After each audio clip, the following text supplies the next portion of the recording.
That's right. I forgot to start the recording here. No, there's a great song to your point by Walter Hawkins, "Be Grateful." I think it's Love Alive 3. And, and it says, somebody else would love to be in your shoes. So they'll definitely get it. Yeah, I was up last night putting the final touches on this illustrious lecture we're about to go through. And then I got the message that Chadwick Boseman passed away. And, that just, it's just tough. It's tough. At any rate, you're absolutely right. Anybody else before we move into Labor Day plans? I think Labor Day is happening this year. Sorry, Tina. Go ahead. I thought Labor Day was canceled. It surely is at NC State University. Oh. I was going to talk about Chad. After reading all the things he's done in the last 4 years, with what he was going through and many not knowing what he was going through, I think it would just be encouraging to know that people may not know your struggle or the pain that you're experiencing, but one thing it said was to complete the destiny that is set before you. So regardless to what's going on around us, or what's going on physically with our bodies, I learned that, somebody is worse off than me. So the pain that I may feel, somebody else may be worse. So when you think of like people who have experienced COVID, some people died, some people walking around with oxygen tanks. Mm-hmm. Some people never had COVID, didn't know they had COVID. Mm-hmm. And so one of the things I learned this week is that regardless of whatever sickness or emotions that we go through that may not be positive, we can find the positive in it. Right. There's a purpose in the pain.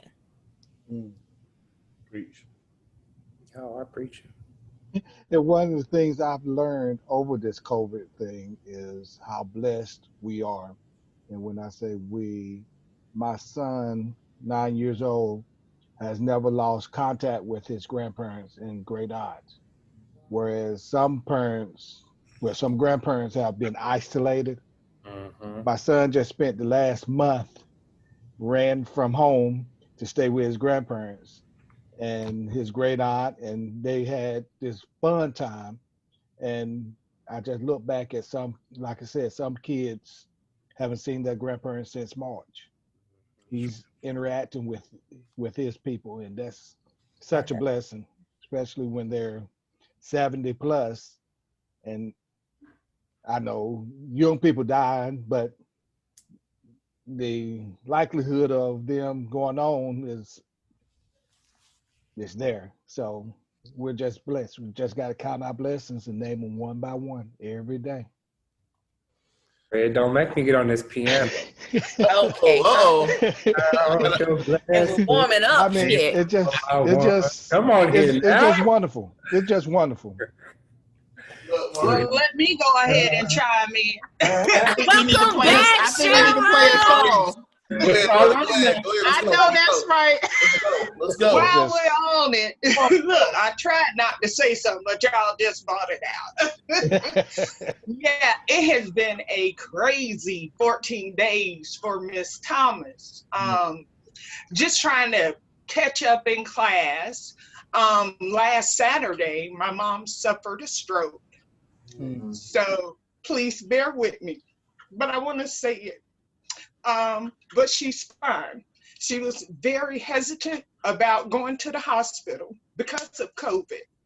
And so we had to keep an eye on her. That's why I wasn't in class Saturday. But don't you know, God is doing his thing, because me and my sister now, it's not worrying so much about mom because we can see her getting better. Now it's more of, I guess when they reach a certain age, my sister always say, once an adult, twice a child. My mom is getting so much better. I'm walking in and she's wiping up the floor. And I'm like, Mom, you got to sit down. You just, you had a light stroke. And she's like, I'm feeling good. That's my glasses that broke this morning. So it's going to be all right. Yeah, for sure. Family's good. my FSU family as well, and I haven't seen her, but just seeing that name, Geraldine Munn, it just makes me know that this and anything put before me, I'm going to move ahead. I'm very blessed. I got two families, my family and my FSU family, and I thank y'all. That's it. Wow, that is what cohorts are all about, y'all. Oh my gosh, you go in together, you go through it together, and you graduate together. Wow, thank you so much for that. Thank you. Mm, mm, mm, mm. To the previous gentleman's point, I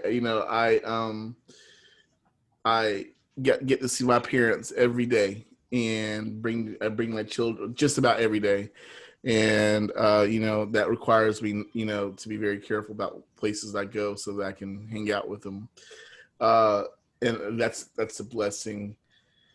Whew, that's a blessing in and of itself. All right, let me move on, y'all, because we about to have church here.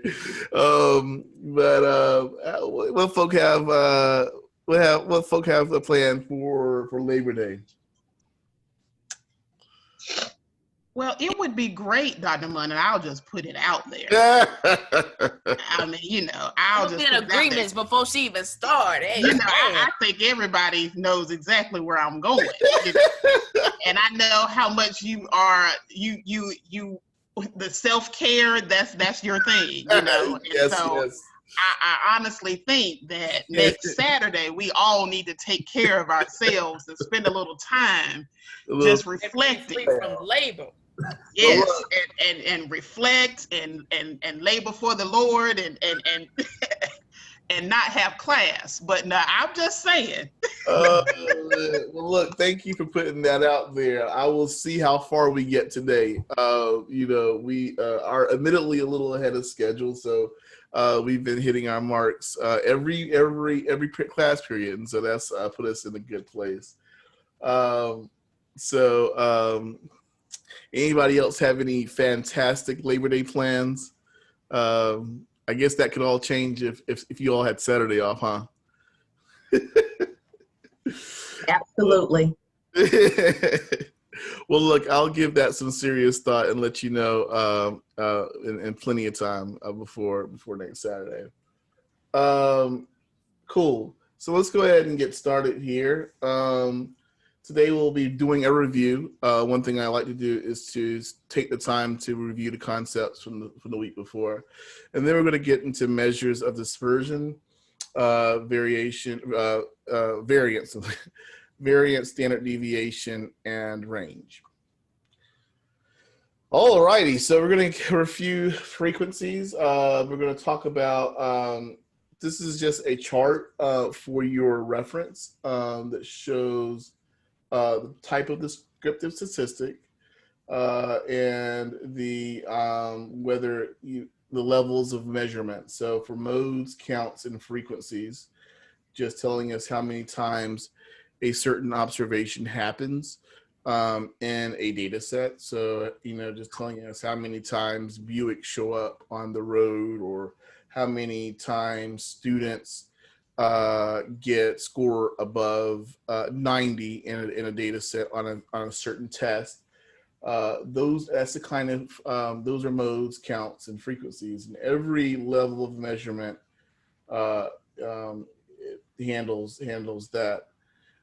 With median, minimum, maximum, range, generally everything outside of nominal will accept that kind of descriptive statistic. But when we get into mean, variance, I keep saying it, calling it variation, variance and standard deviation, that is only interval and ratio data. And that's what we're going to be dealing with a lot today, in detail today, is mean, variance, and standard deviation. And so again, just want to be sure, I just want to sort of drill this home.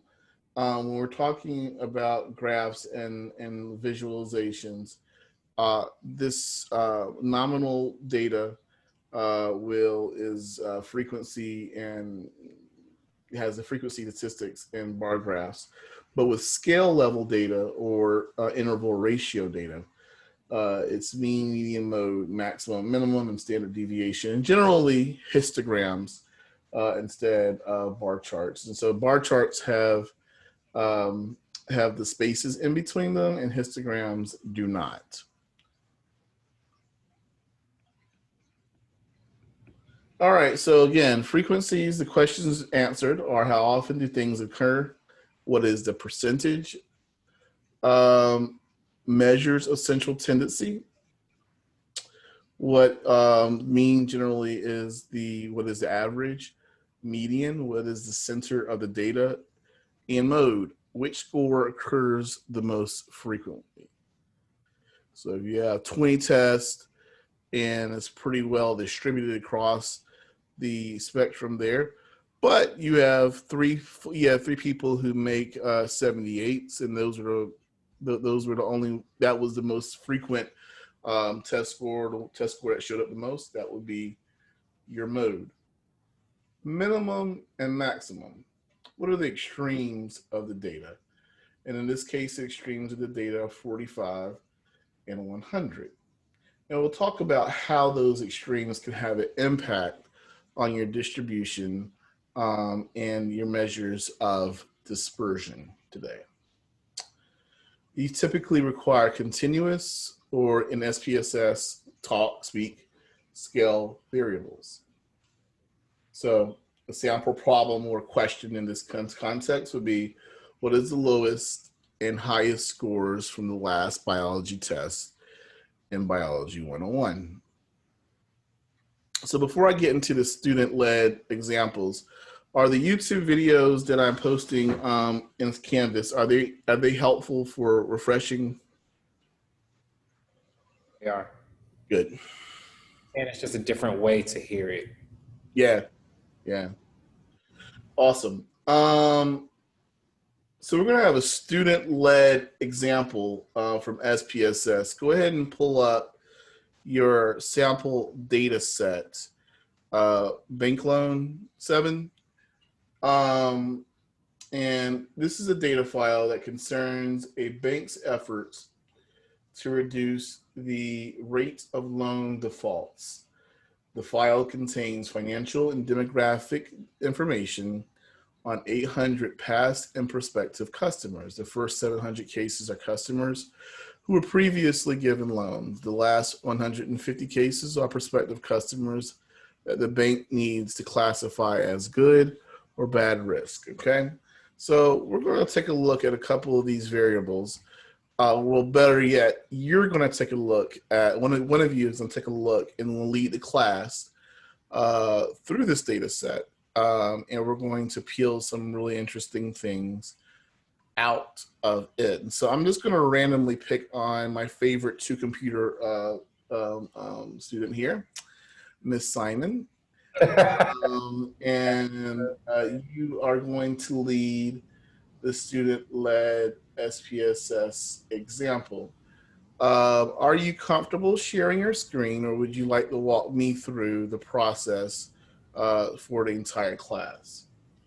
So I may have to walk you through it because my SPSS is on a different laptop. Sure. And I'm logged into class on another one. So that's totally fine. Yeah. So these are some possible variables to explore: age, education, employment, address, income, debt to I think that's debt to income ratio, credit debt, other debt, and default. But I want in today's, and this is something that I'll be repeating moving forward. I will give I will, obviously introduce a topic one week, but come the next week, I want you to show me in the class that you're able to lead, that you're able to introduce and introduce the concept back to me, or introduce the concept back to your peers. So that lets me know that you have a grasp on each of these statistical applications. So let me go ahead and pull up that data set. And that's bank loan.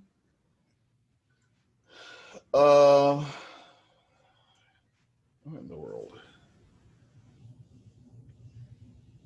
Oh, look at that. 2020. So let me reopen SPSS. Give me just 1 second.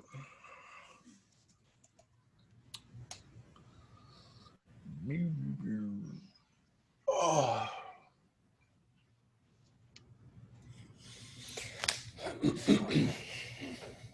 Come on, Cynthia, make us proud. I know you will. I'm gonna try my best. Let's do a thing. I keep telling y'all, Cynthia was tutoring me in quant earlier this week in SPSS. Oh, good. She knows what she's doing. Thursday class going well? It's going. We're no longer going to discuss Thursday class on Saturday. Okay. We're going to sum it up as Thursday class is AP, and this class is EDLE maybe. You said is what? Thursday class is like our AP class. Yeah, I got you. Advanced pace, not placement. Pace.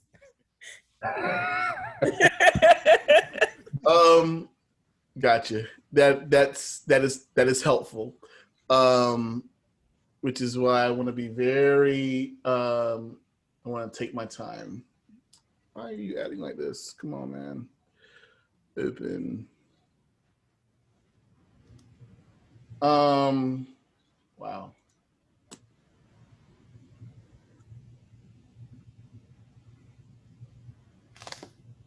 And Dr. Munn, if it ends up not working for you, I have it pulled up so Okay. I can Share your screen.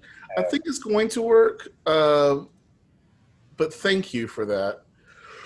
Bankline, there we go. Oh, Dr. Munn, while you're doing that, so I led a workshop yesterday in writing for graduate students at the university. Huh? And I was like, you know what? I have a professor who stands up while he teaches. I'm going to stand up while I do this. It was so much better. I was getting ready to say, yeah. I was like, I had so much more energy. I was moving. It was great. So I appreciate you. Thank you for teaching me, even though you're not really teaching me to stand up. It is great. You know, at first glance, you would think that standing up for 3 hours it'd be, you know, weird, but nah, I absolutely love it. But on my back, I mean, my back hurts now, and we only been sitting down for 41 minutes. Right. Oh my goodness! Give me like 3 more minutes, y'all. I'm really not sure why it pulled it up, but let's see. That's the ANES data set.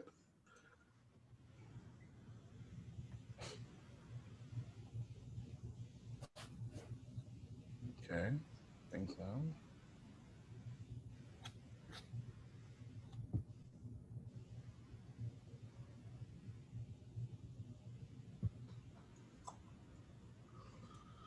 Okay, let's see.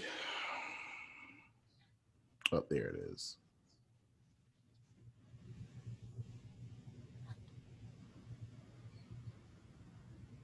Okay. All right. Is that too small? Do I need to bump up the resolution? Just a tad, yes. Okay. Mm-hmm. All right.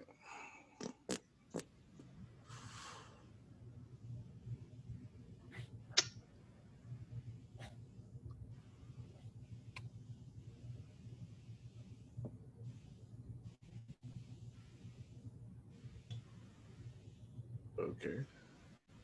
Oh, okay. That's what happened. I'm having a day, y'all. Give me. There we go. There we go. Oh, but it went back. All right, we're gonna have to run. We're gonna have to roll. I'm terribly sorry. Yeah, I'm looking on my iPad and it is. Yeah, I'm gonna have to roll with it though. Okay. So we see these different columns here: age, education, and we have our value labels. So 3 is some college. 1 is did not complete high school. 2 is high school degree. Seems like we have very few who actually have a college degree, and 4 is college degree. We also see here with default, have folk ever defaulted on a loan? And so let's go over here to variable view. We have the label. And so here's the more explicitly defined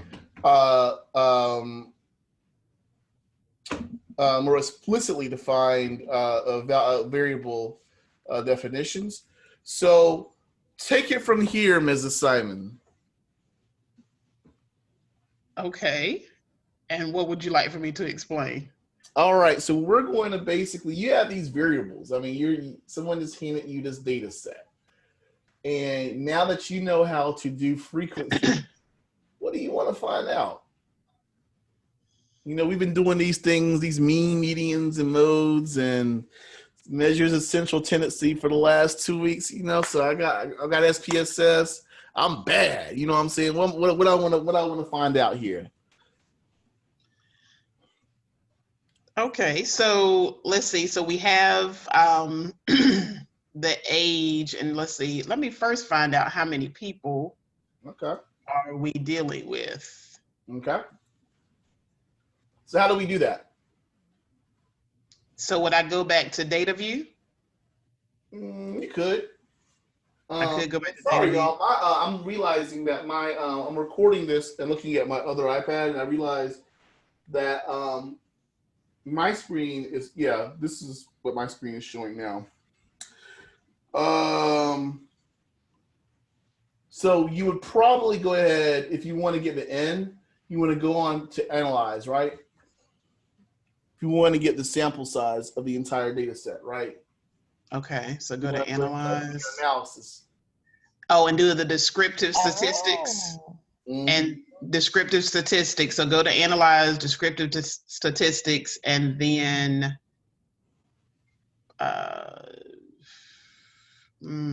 I want to say it's not descriptives. Is it? Maybe. Who said that? What did you say? Frequency, maybe? That's right. Frequency, yes. All right. And so look at that. Look at all that beautiful stuff we have here. Okay. Now, in terms of SPSS, what does this ruler mean next to the variable?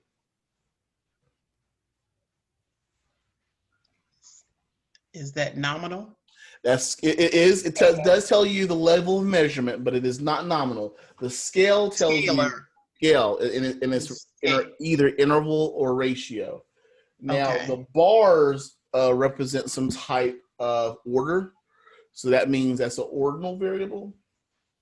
And the circles right there is nominal. That just says that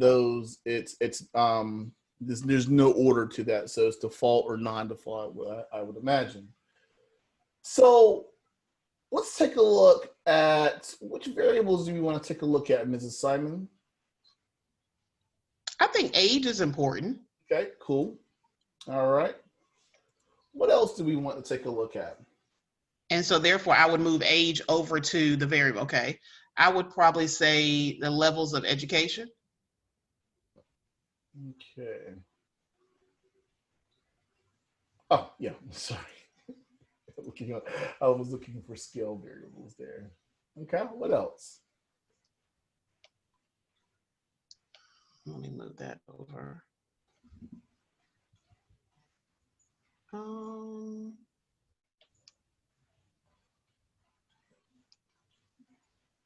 And so the overall data is bank loans. So the age group and what type of bank loans are being taken out. Is that what the data set is talking about? Well, it's basically a profile of the lender.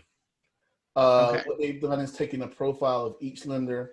They have taken age, they've taken level of education, current years at current employer, years at the current address, their household income by 1,000, their debt to income ratio, all the things that would make someone creditworthy.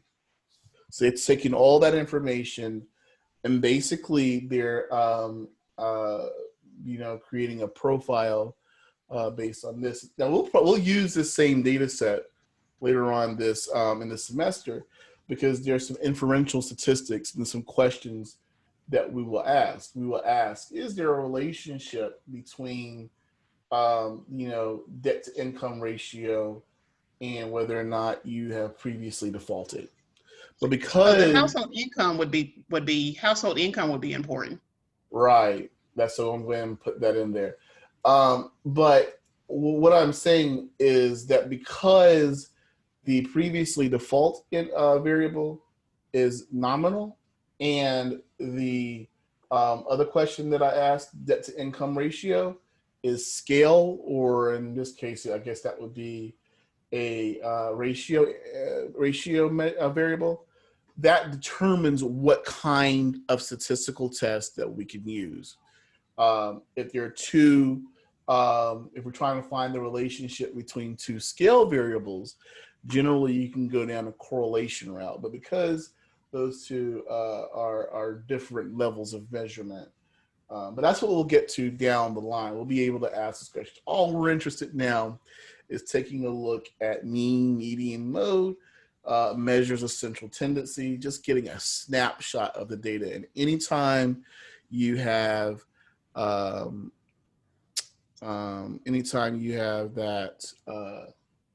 you have a data set, you really want to get a snapshot. And today's your birthday? Today is my birthday. At the end of the class, we were going to Stevie Wonder would sing you happy birthday. It's only Stevie Wonder style. All right. Thank you. All right. Y'all remind me, okay? Cool. So let's take a look. Let's actually do all of these scale variables here. And so we're gonna go over here to statistics, right? Yes. So we're going to do, okay, so we want to put all of them over there. Okay. Yeah, I'm going to put all of them except for previously defaulted. Well, I'll go back and put that one in there as well. And then we're going to go over here in the statistics. Dr. Munn, can you tell us one more time how to highlight everything at one time? Yeah, Control. absolutely. Yeah, I use Shift. So I click on one. I click on the first one. And then I hold down Shift and keep holding it. And then I click the last one that I'm looking at, and it highlights all of them. I let Shift go, and then I just press over. Thank you. And I'm realizing I'm really glad I'm looking at this on my iPad here because it shows me the delay. I didn't realize there was that much of a delay. Has there been a delay on other weeks? I don't think so. Not a huge delay, no. Okay. All right, cool. And so I do know the next part, which you said it, but I did know that part where we go to statistics. And now because we're wanting the descriptive statistics, so we want to click on mean, median, mode. Mm-hmm. What else are we interested in? Dr. Munn, did you want to put the previously defaulted over there? I thought you didn't want that over there. Yeah, let's go ahead and do that. Let's go ahead and put previously defaulted. And you can just move this box around and you can see them all right here. And then we also want the minimum and maximum. That's absolutely right. And then what do we do? So we're going to have mean, median, mode, minimum, and maximum checked. Mm-hmm. And now we want to click on continue. Okay. And okay. All right. Sheer brilliance. Sheer brilliance. Okay. Now we have all of this data. Now everyone saw did everyone get a chance to see the analysis assignment 1? No. When did you put that up? I posted it yesterday. Oh, no. All right. So we're going to, in this activity is designed to sort of show you how to use the data and to do the assignment essentially. All right, so what we're going to do now is take a look at the data here, what we have. Oh wait, yes. The assignment said we had to create questions and then answer the questions, and then they will be used in class. Correct. So what you're going to do, just to take a pause here, you're going to choose a data set from wherever you want to get it from, of at least, I think it was 50 observations. And then I want you to basically do the same thing we're doing here, run the analysis.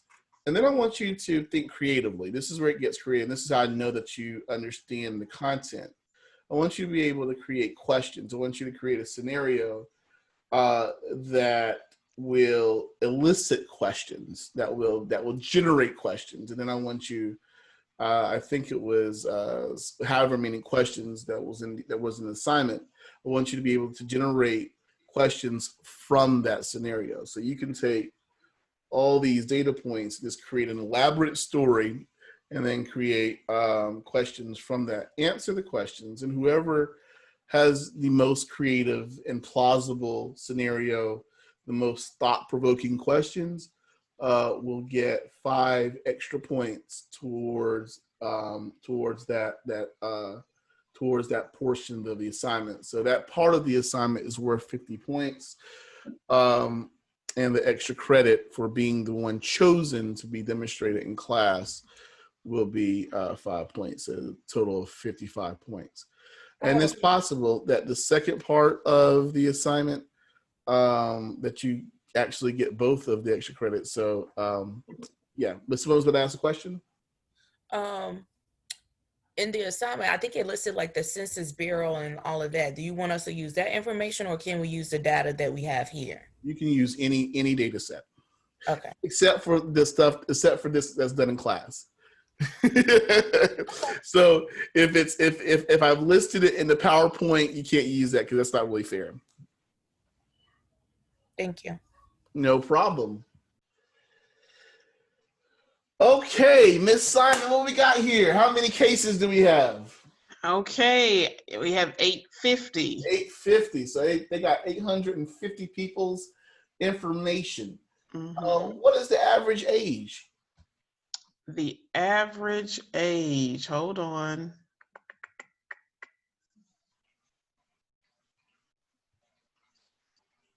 Is 34. No, I'm sorry, 35. I'm sorry, 35, which is the mean. Is the mean. Okay, 35. Correct. What's the average level of education? So the average level of education is 1.7, but then I asked I asked the question, right, because it's the levels are, and let me go back to that. So take a look at my screen. What statistic is that?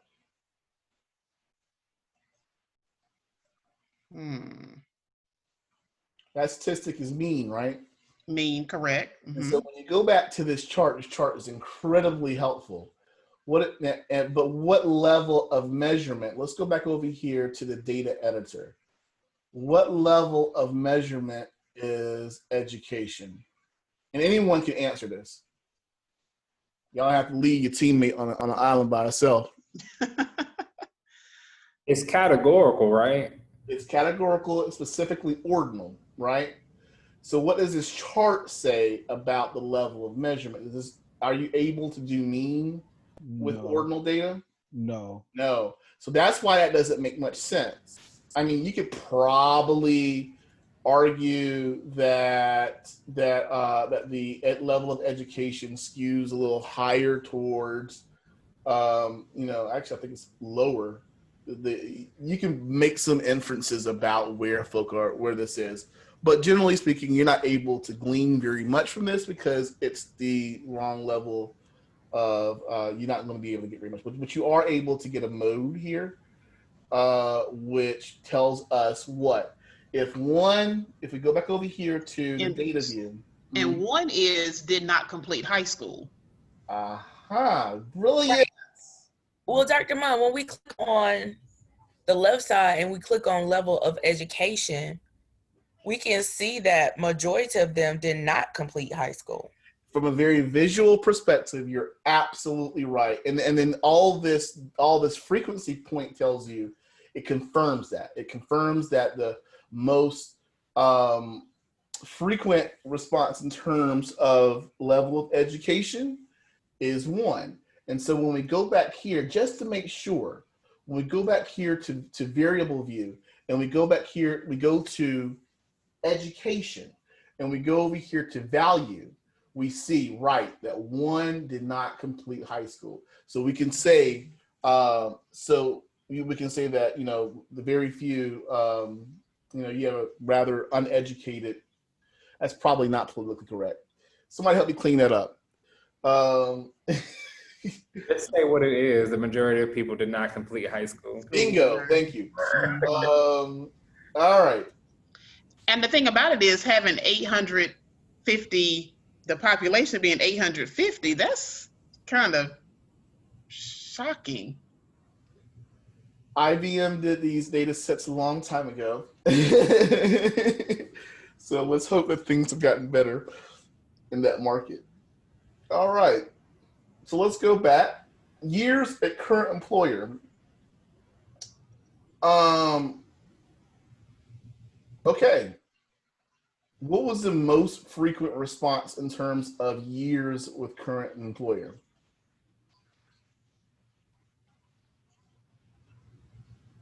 Zero. That's right. Folk had Because mode is what appears most often. Yes, ma'am. Okay. All right, Ms. Simons, take it from there. What else can you infer from this data, from these data? Well, I can say that we don't have any missing information. So all 850 participants answered all of the questions. Yeah, I guess, this makes sense to go apply for a loan and then just not tell people what they're asking you for. So, I'm all for that. Okay, they gave all of their information. Right.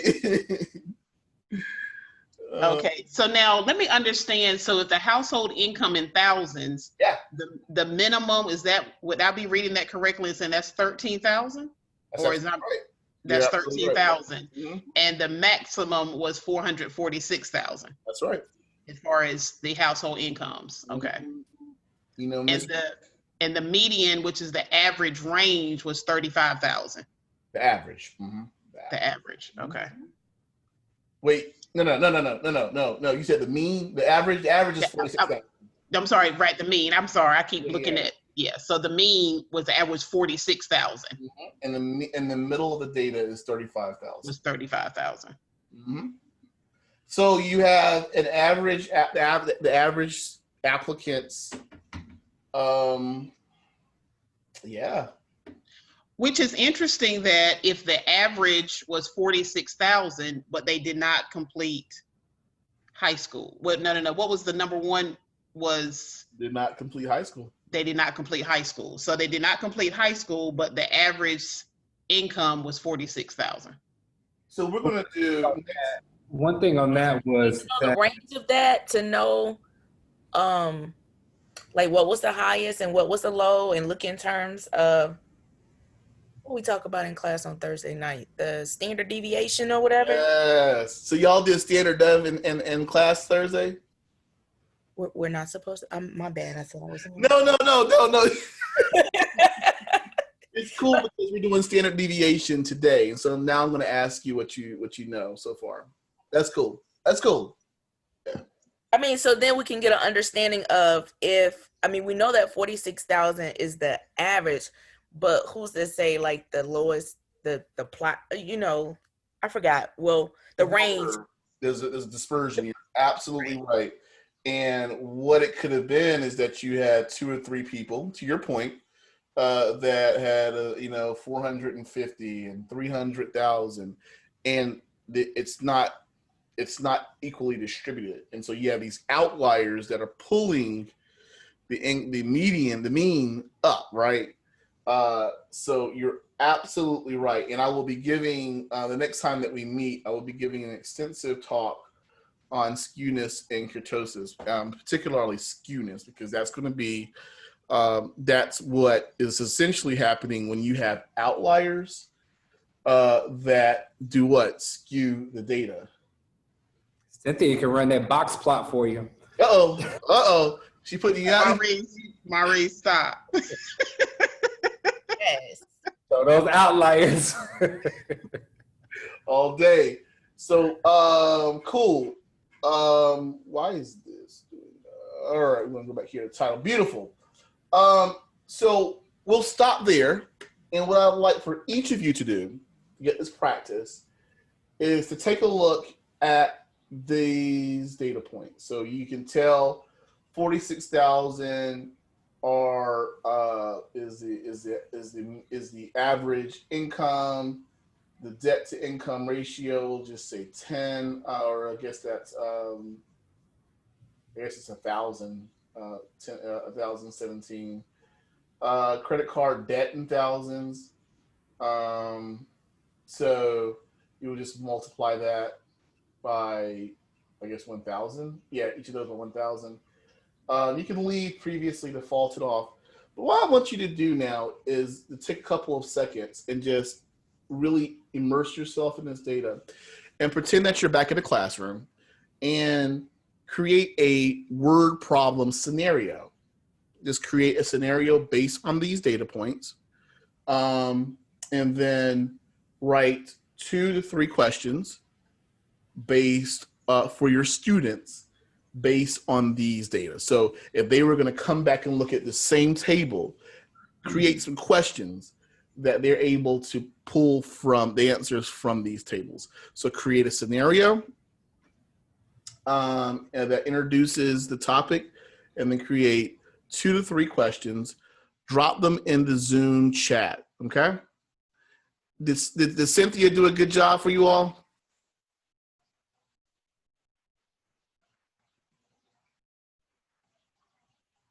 Did my computer freeze? Really?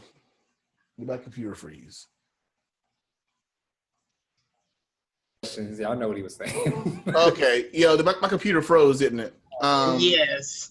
What was the last thing y'all heard me say? To start back with scenario 2 to 3 questions. Yeah. So is that clear for everyone?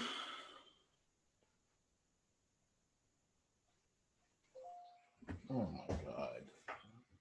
Money they give out, the blah, blah, blah, blah, blah, blah, blah, blah, blah. They run this data set. Here's the data set. Now answer these questions. Like that. Yeah.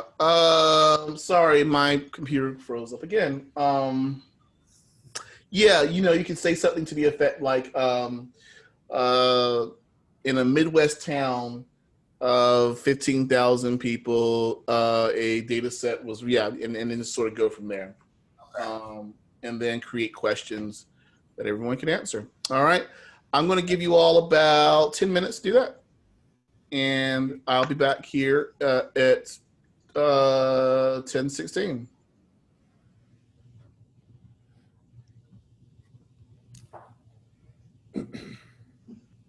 Is this a group assignment or individual? Individual.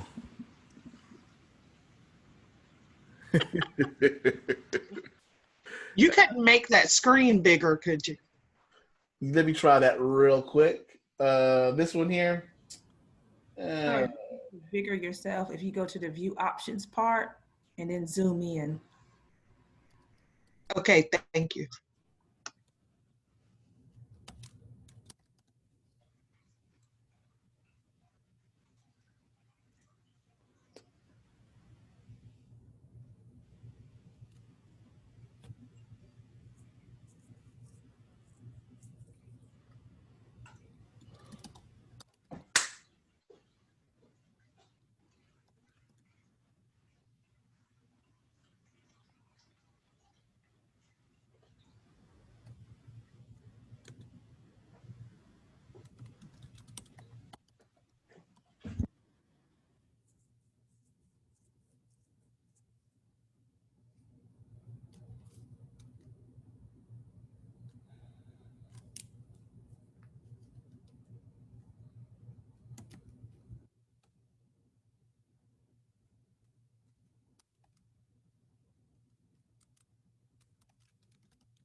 Dr. Mo, I see your mouth moving, but I don't hear you. Yeah, I had my mic off. Thanks. All right, fearless leader Cynthia, we'll go ahead and drop your. Yes, ma'am. Yes, ma'am. Ever since you told me you had two computers, I just had to pick on you. But yeah, It's no, my great. birthday. You can't pick on me. It's my birthday. Oh Oh, my yeah. goodness. That's Stevie Wonder coming. That's Stevie Wonder. Um, but yeah, go ahead and drop that scenario in there. We're gonna read it out. You know what? I need to type it in here. Oh, you can just. Oh, you may just say it. Okay, I can just read it. Okay, and okay, this is a judgment-free zone, right? Yeah, of course. Okay, so if this makes sense, I just said that a small town bank in Nebraska completed an analysis of their last 850 loans. Mm-hmm. Mm-hmm. Okay. Is that a good enough scenario? That's a good enough scenario. Now, what are your questions? Okay, so one of my questions would be centered around the average year. So as what was the average year that each participant was at their current employer? So what was the average number of years at their current employer? Mr. Phillip, can you answer that question?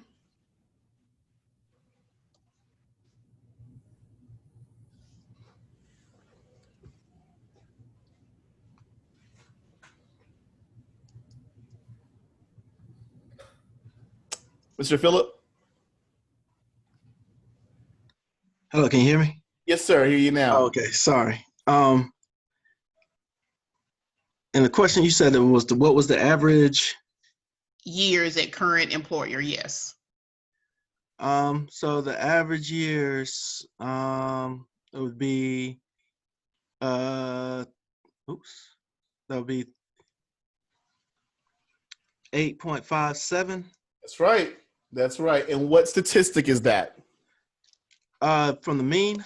Yep, that's right. That's it. That's the appropriate statistic. All right. Next question, Mrs. Simons. Okay, so from there, the average number of years, what is the median credit card debt? Okay. For that, I'm going to call on Mrs. Mitchell. The median credit card debt is is it 3? Hold on, because I got to slide over.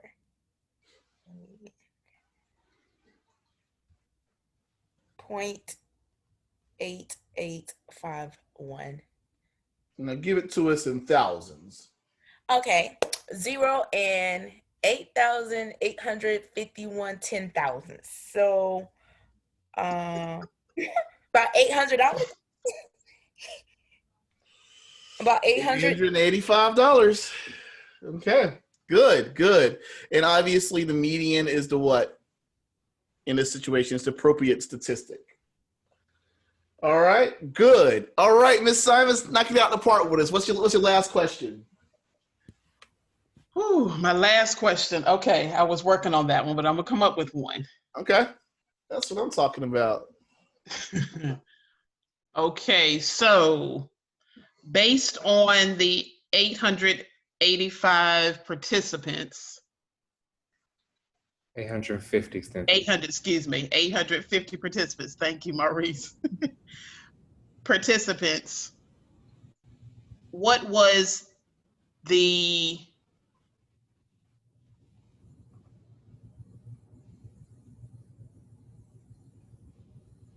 middle? No, I'm sorry. And is it okay for me to use mode? Like, is it use the word?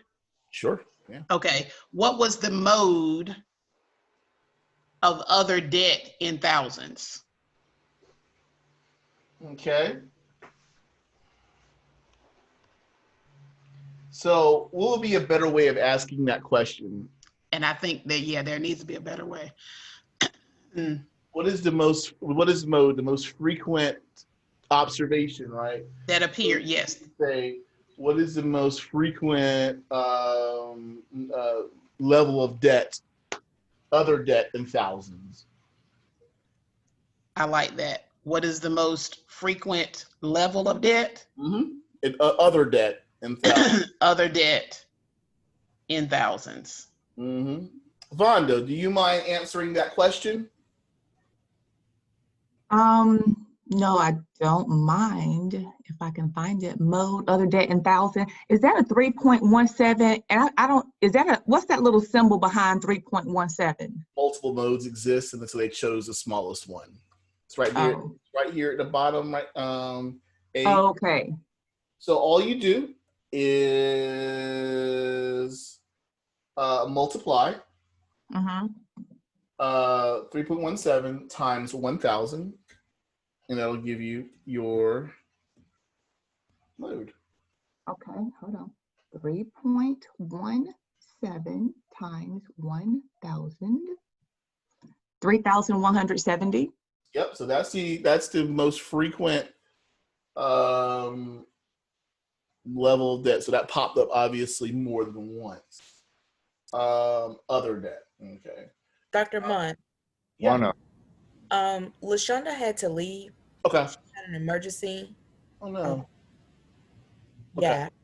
Okay. Her stepfather, she called me. Her stepfather, he just had a brain tumor and they have to rush him. No. Oh my gosh.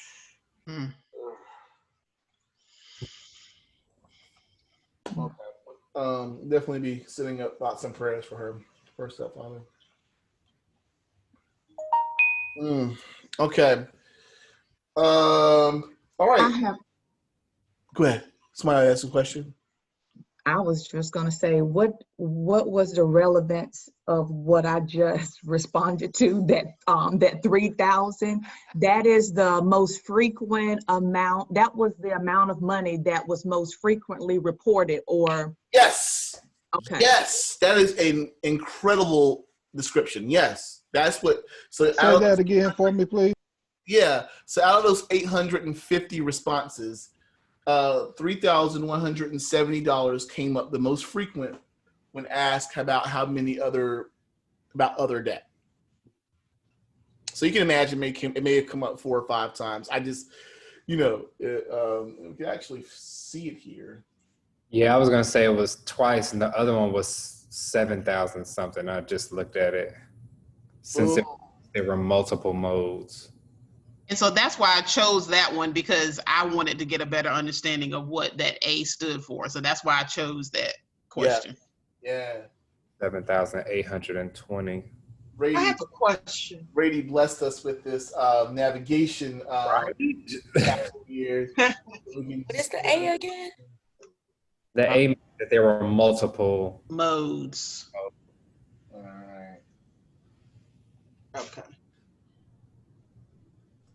So we come over here and we see 3.17. Let's scroll down here. right here, and it's twice, which is going to be, it's probably a freak accident. But then you said there was 1.7 happened as well. 7.8. 7.8. Yep. So $7,820 as other debt came up as well. Okay, great. Okay, I'm going to call on someone else to do the same thing. Very good, Mrs. Simons. I appreciate that. I'm going to call on the illustrious Mr. Gerald Hernandez to give us a scenario real quick that is plausible. And then a couple of questions for all of us to answer collectively. Okay, I said 850 people in Fayetteville applied for a car loan at a local dealership. Put yourself in the position of the loan officer who is reviewing the financial and demographic information of applicants. Share which data is most important to approving or denying the loan. Okay. And the first question, what question did the applicants most often not respond to? That's a good one. They answered all of them, right?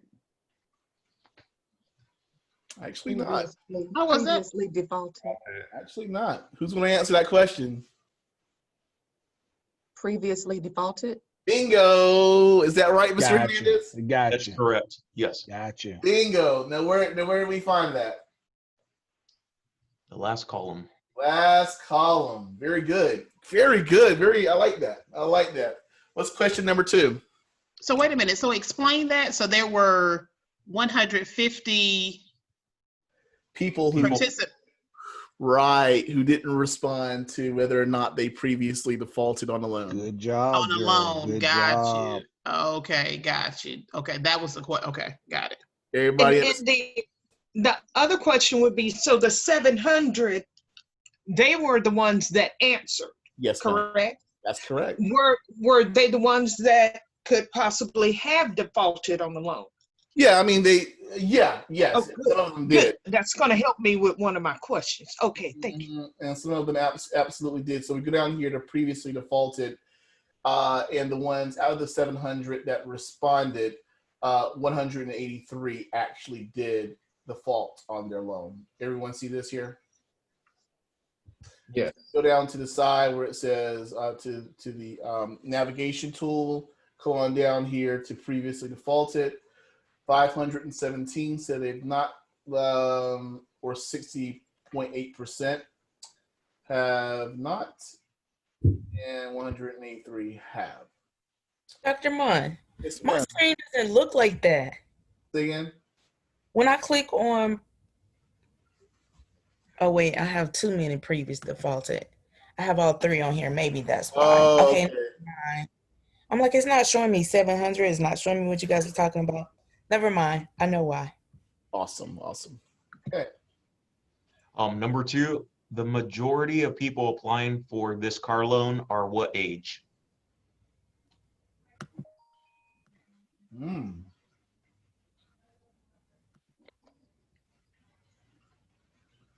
Mm. 29. Yes, 29. Yes, that's correct. That's correct. Now, what statistic is that?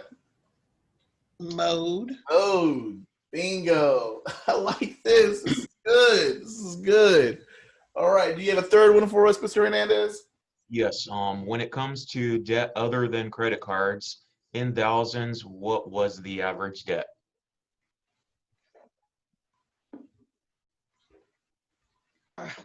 $3,000? Yes. 3,000 what? $3,000? 3,000 and $27? $3,007. $7. 3,078, right? 78. Mm-hmm. Yes, ma'am. Good. And that statistic is when someone says average, what does your mind say?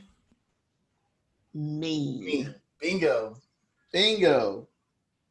Very good. How do y'all feel about that? Was that helpful? For the Yes. upcoming assignment, yes. Awesome. What was that? What was that last question? Yeah. So, what was the average other debt in thousands? So, what you're gonna do is come over here and immediately look at this column right here. And when someone says average, it's always going to be mean. And so you're gonna go here and you're gonna just multiply this number times 1,000. Okay. And that'll give you 3,078. Yeah. Math is fun. Okay. Look at Angela.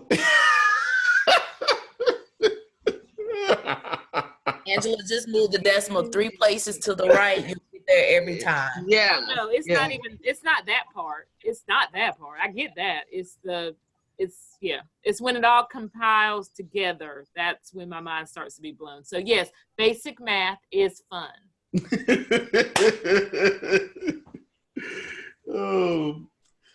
But yeah, feel free if to stop me at any time, and if it's moving too quickly, stop me so that we all be on one page.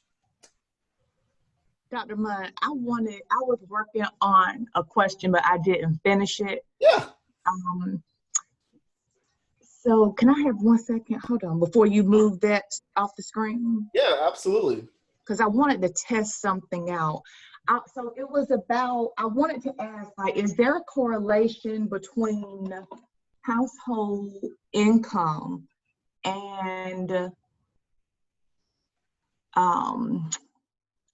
the default rate, right? Probably. But we haven't reached that statistic yet. Oh, I thought it was household income in thousands. Yeah. When you say correlation, you're basically saying, is there a relationship? Is there a positive or negative relationship? Or no relationship at all. Or no relationship at all with credit card. You see, what was it? So when I was looking at household income, the higher the income, well, the mean was $46,000, but they defaulted more than the people who made less than them. So you're looking at that visually. I will show you whether or not this actually, and I'm jumping way ahead. Don't do it for me. Don't jump, because I'm already confused. Because now as a social scientist, I'm curious. So I've got to do it now. Now you want to run correlations? What? We just trying to do how many times did something happen? Wanda, here I was thinking my questions were out of Look, I know. I thought now make me feel like my questions were too simple. No. Your questions were I felt the same way till I started hearing some of the other questions. I was like, whew, I'm on the right track. So so she asked some very good questions. The relationship she wants to know is, the higher the income, the higher the default. We're going to see if that's true or not. So there, and this is going to be very basic. So we're going to go over here to correlate, bivariate, and you don't have to. I'm not teaching this. I'm just going to go through it real quick. You said household incomes by thousands, and what else? The other previously defaulted. Oh, we're not going to be able to do that. I don't think we're going to be able to do that. Why? Is it because one is nominal and one is scalar? Yep. Okay. Yep. Never mind. Okay. But good question, good observation. If I was able to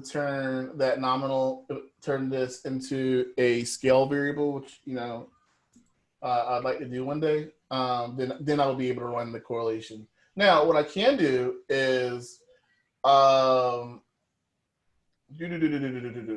let's see if there's a relationship between household income in thousands and credit card debt in thousands. I definitely can do that. So I'm going to go down here to correlate. I'm going to go down here to household incomes in thousands.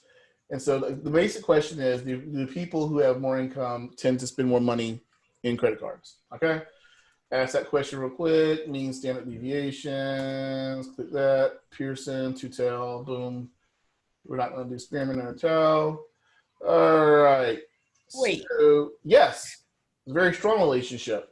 So the first thing you do, and I'll teach you this later, is look at a significance level. If this is 0.50 and less, then it's significant. It means that I think 95 times out of 100, you're going to get this, by running this test, you're going to get the same result. This case is less than 0.00, which means that 1,000 times you're going to get the same result. So this is a very strong, stable test here. And what we're seeing here is 0.5512. Yeah.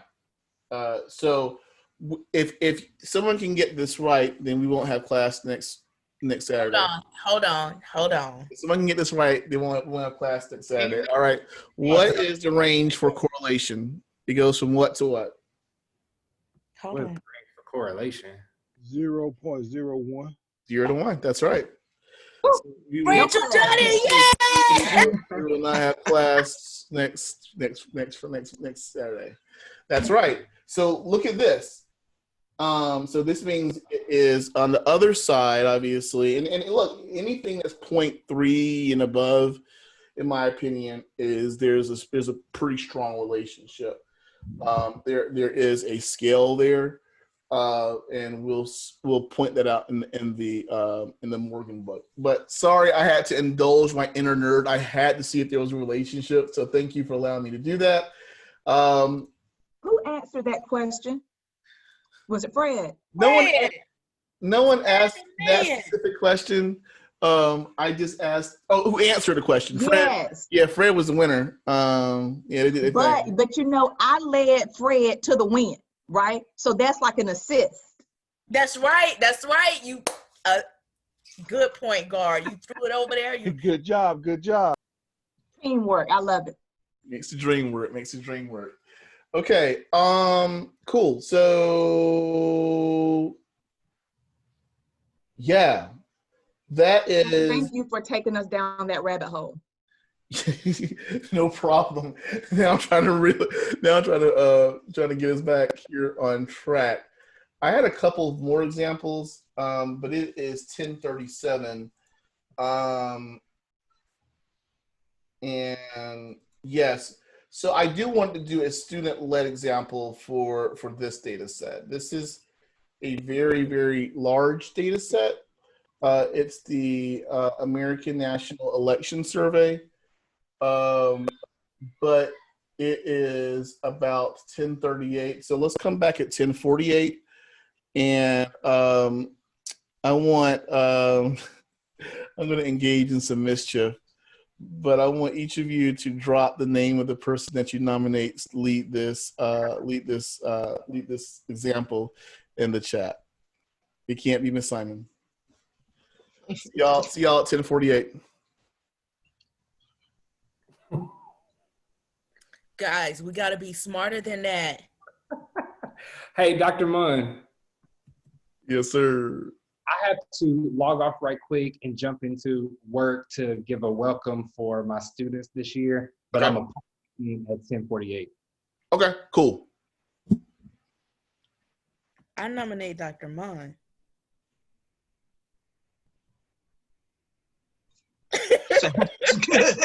Sounds good. Tina, take us home. You got that calculator? Let's go on break.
All right.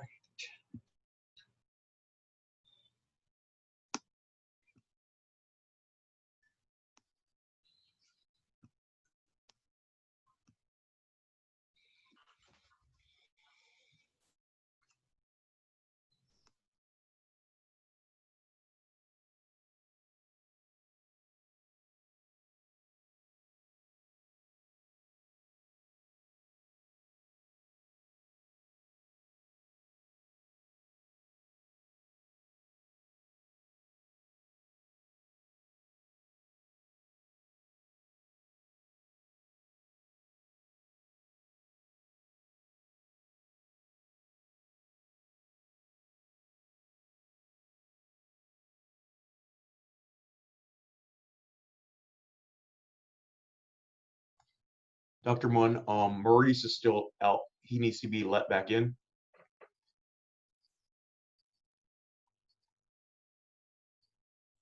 Hey, Gerald, it's Vonda. Are you getting my messages? I sent you one on GroupMe. Did you happen to see it? I did not. It must be in one of the other chats. Probably. I sent it directly to you. Okay, I just saw it now. Okay.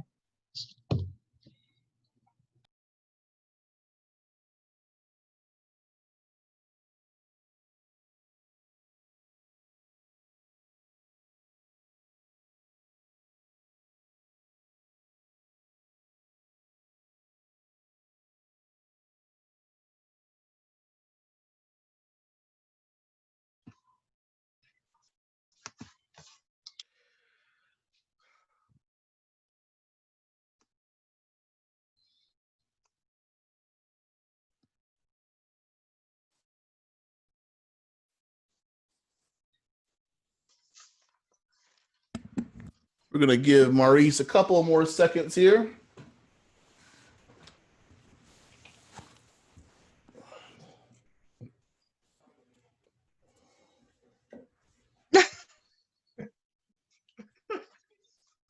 He was saying give you a couple of more seconds to get your mind right to take us home, Maurice. To finish this assignment. Drive us on in, man. Who, Maurice? You're the chosen one. Why not?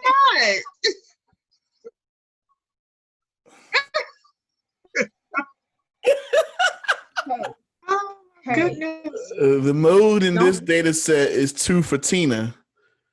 Dr. Munn, nope. I see it. No one read that. Maurice was convinced that he was it. Oh, well. But I have learned, based off of the number of participants, we have several participants that did not respond. Oh, man. Oh, is Maurice oh no, Brady.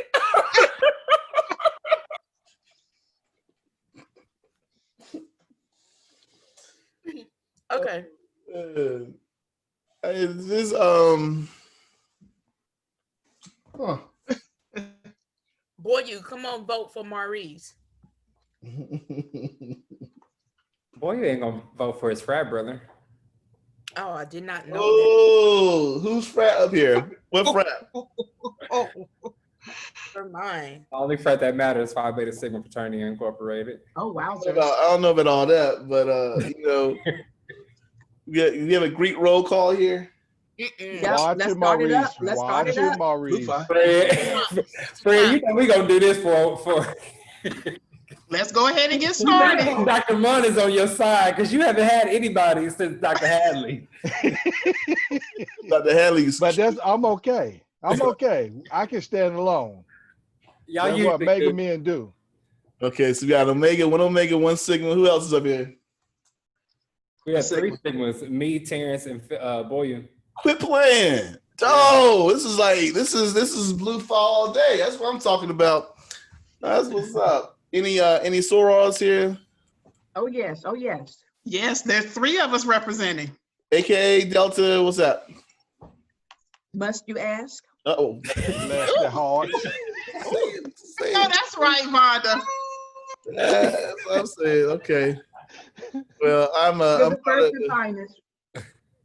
part I'm part of the first and finest two, first fam all day, 1906, Ithaca, New York, Absolutely. Yale University, Legacy, Epsilon Zeta.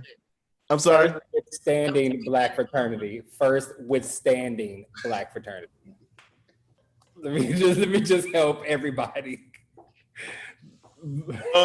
But I'm especially proud to be an Alpha. My dad crossed in '72 at Fayetteville State, so I'm a Legacy, double nice. Legacy actually. So super happy to be a part of this wonderful family and such a beautiful thing. It really is this Divine Nine. So we can all do that like, at the drop of a dime, and I think that's special.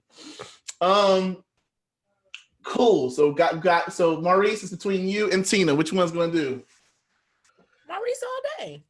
I'm gonna pick up if he you know. All right, we'll go together. Let me pull it though, because I don't. What is AN? It's an election. It's the American National Election Survey.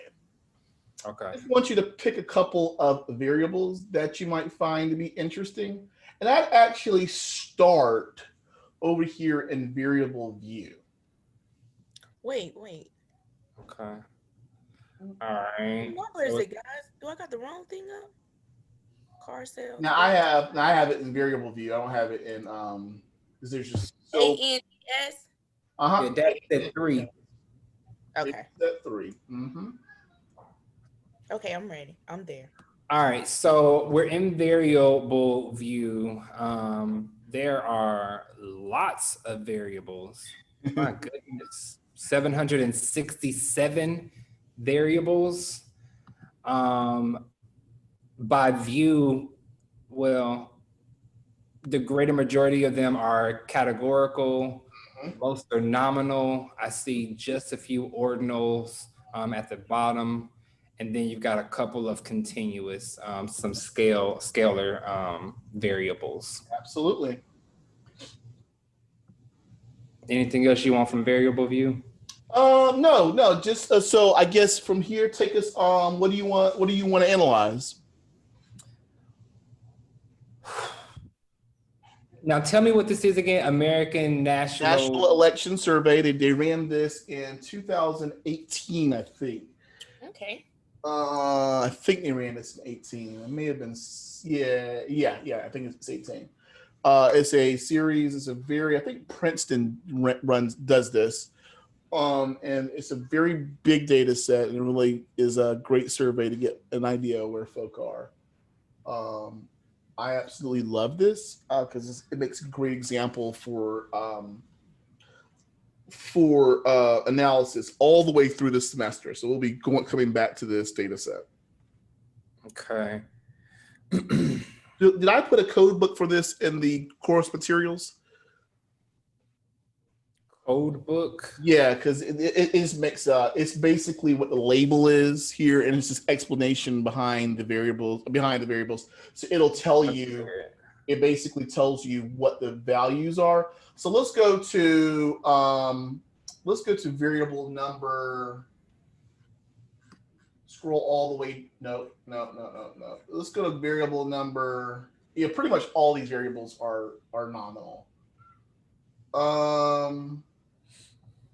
Can I just ask a question? Why does it have negative? Like it says -7. Yeah, so it's a Likert scale. Okay. So if I ask a person a question, let's go to question number 12. How difficult was it for you to register to vote? And so we'll go here to values, and so 7 is no answer. -7 is no answer.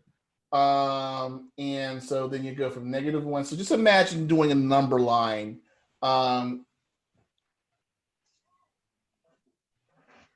Okay, I see what they did. So they did a positive scale.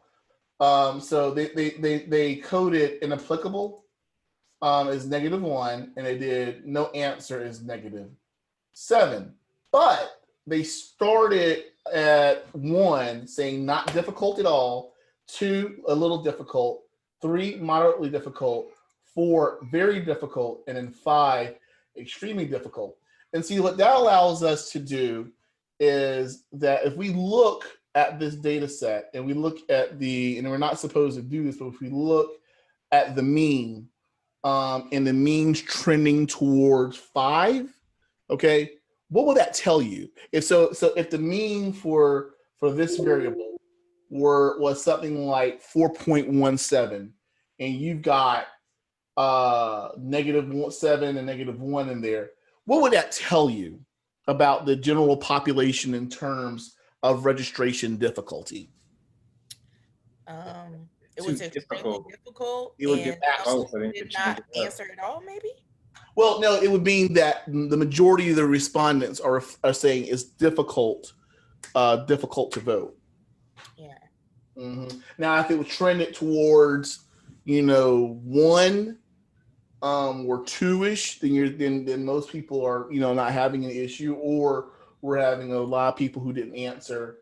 Because as you imagine, if you average all these scores, so you have a -7, 1, 2, 3, 4, 5, 1, 2, but you have a ton of -7s, you can imagine it's going to pull the mean down,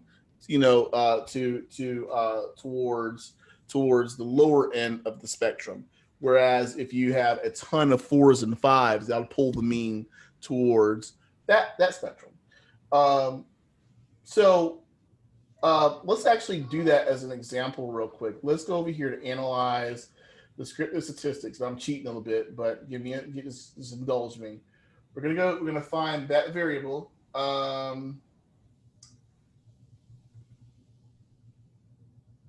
There it is. I'm gonna double click that. I just want to see the mean. And I'm gonna run that.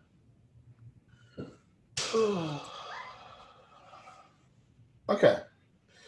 So what we have here is a mean of 1.48. So what does that tell us?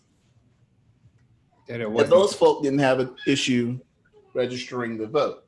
And that's reflected here in the table, okay?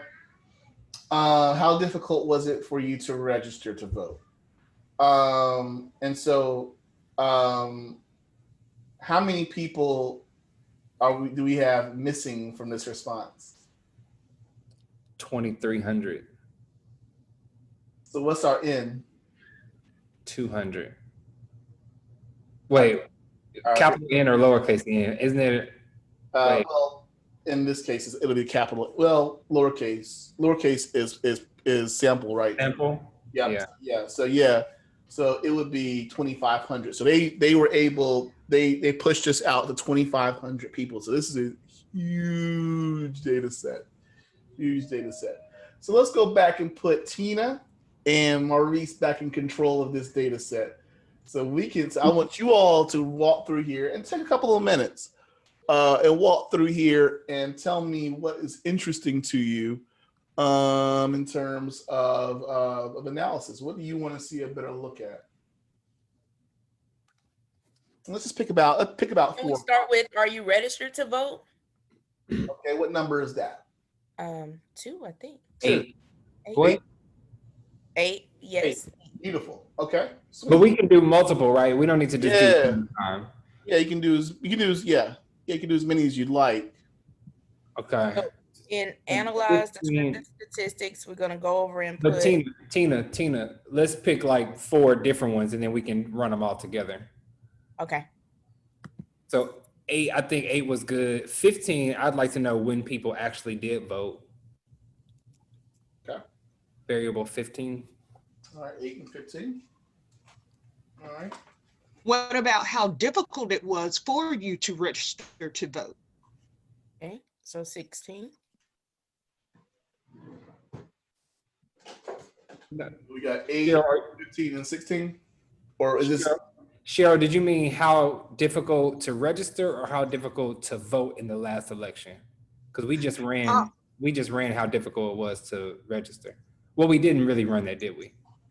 No. Okay. But Yeah. I thought that would be interesting to see if the difficulty in registering to vote, some people just threw up their hands and said, you know what, forget it. Okay. Since you're going to find out how many did it for the first time. Gotcha. So you want 12 or 15? 12, 8, 12, 15 is what the list I have right now. 8, 12, and 15. Okay.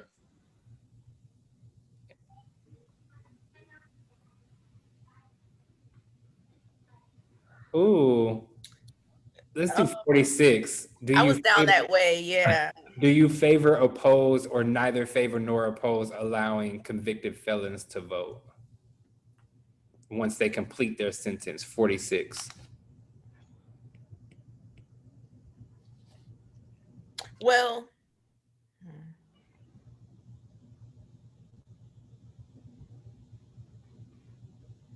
What, Tina? I was up right above you.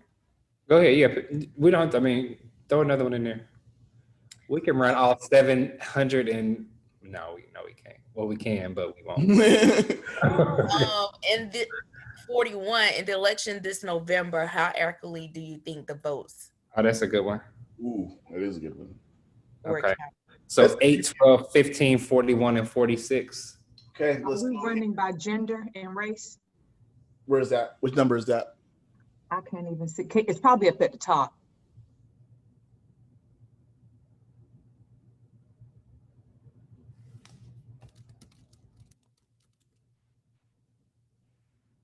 Now, Dr. Munn, is there a way for us to just automatically not have to scroll through all of them to slide them over on our chart? I'm gonna put Brady on that. 308. Bonded 308. Okay. 308. Okay, so 308. All right. So that's race profile? Uh-huh. Okay. Yeah, I was trying to get down to that. I liked Control F. Yeah. What do you guys think the military, serving in the military is important in this election or not? Well, in the last election, right? Well, we're going to use this old data, and in my mind, I was pretending we're coming up in November data, maybe. But yeah, it's old data. And I see gender in 285. Yeah, 285. Let's do 286 as well. And then let's stop there. So I have 8, 15, 12, 46, 41, 308, 205, 285, and 286. Correct.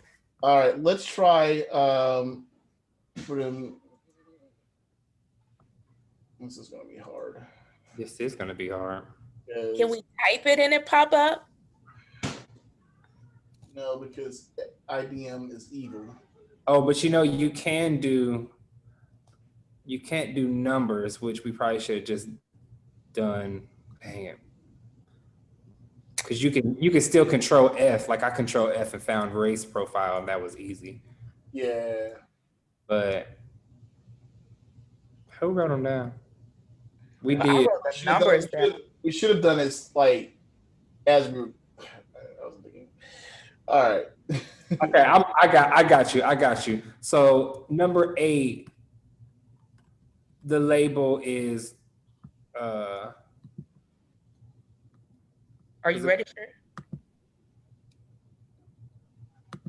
The label is REG. Is that what we're looking for? It just say REG at the end of the sentence, right? Are you registered to vote? Yep, I got that. Cool. Okay, and then 12 is REGDIFF, reg diff, difficulty. Got it. 15 is turnout 18W. Got it. And then 41, obviously you'll scroll down around 20 or so, 30 or so, and it's vote count. Got it. 46 is integrity 4. Boom. Did y'all say 48 as well? No, 41, I'm trying 46. to figure out how is he able to. How are you finding this to just slide it over like that? Do I need to make it bigger or something? Yeah, you can make it bigger. You can make the screen as big as your screen will allow, and so it lets me see the labels that he's calling out. But you all can just follow along on my screen if you'd like. Okay. Okay, and then 285 is gender. Okay.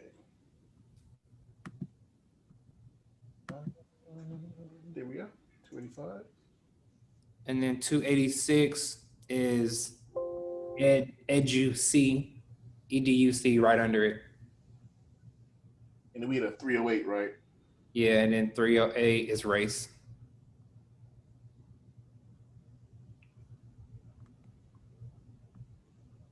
Wow. That was good.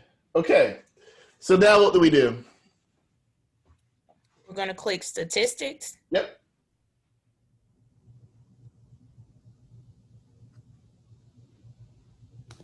Now what we're going to do? I'm trying to follow your screen. My screen hasn't gone. Okay. There we go. Wow. Uh-oh. We're going to click mean, median, mode. We're going to click minimum and maximum. Sweet. Good. I'm going to click continue.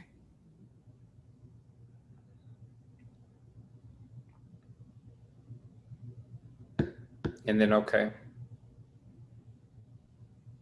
I'm looking at this delay here. All right.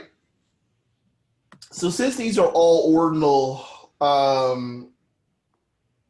nominal data really, we really can't do too much with the mean. Before you do that, let me say that I cannot, because I'm looking at your chart. Yeah. Really, what we're thinking about is mode or counts and frequency. Mm-hmm. That's right. All right. Because those are the things that are showing up the most. But to really skip to it, we can go down to these frequency tables. And if you are able, you all, to sort of follow along on the screen, great. If you're able to reproduce this, that'd be even better, so that you have this practice. So let's go down to this first frequency table. Are you registered to vote or not? Everybody sort of give me some feedback here. What do you see? Yeah. Dr. Bob, we missed like 25 seconds of that. Oh, no, yeah, my internet. Can you hear me now? Yes, sir. Yes. All right. Let's take a look at this frequency table here, okay? What does that tell us about the data? That out of the 2,500 people, only one person did not answer. Everyone else did answer. 1,913 people were registered to vote at their current address, and 110 people were registered at a different address, and then 476 people were not registered at all. Okay. Good. Good. Go on, Tina. Very good. Very good. And out of the 2,500 on the next one, many of them put it was missing information, 2,300. So with that being said, we have very little data here. 139 people said that it was not difficult at all. 36 people said that it was difficult. 19 said moderately, and 3 said very difficult, and 3 more said extremely difficult. But when I tried to compare back up to the top, out of all the people that were registered, they didn't say if it was difficult. So I'm thinking that it wasn't difficult. So why did you skip that question totally? Well, no. Why do you think the response rate is so low on that one? It's actually not low because, well, yeah. Why do you think the response rate is so low in that question? Because I think, this is just me. I don't know. I could be wrong. I'm going out here, guys. Once they read the question, how difficult it was for them to vote, it wasn't difficult for me. So no sense in me answering this. On to the next question, maybe. What about if people have already registered to vote? True. Because we didn't realize that they were already registered to vote. Right. So there's no need for them to answer that question. That's why you're the professor. Nah. Okay, so cool. Let's try to explain this one. When did you vote?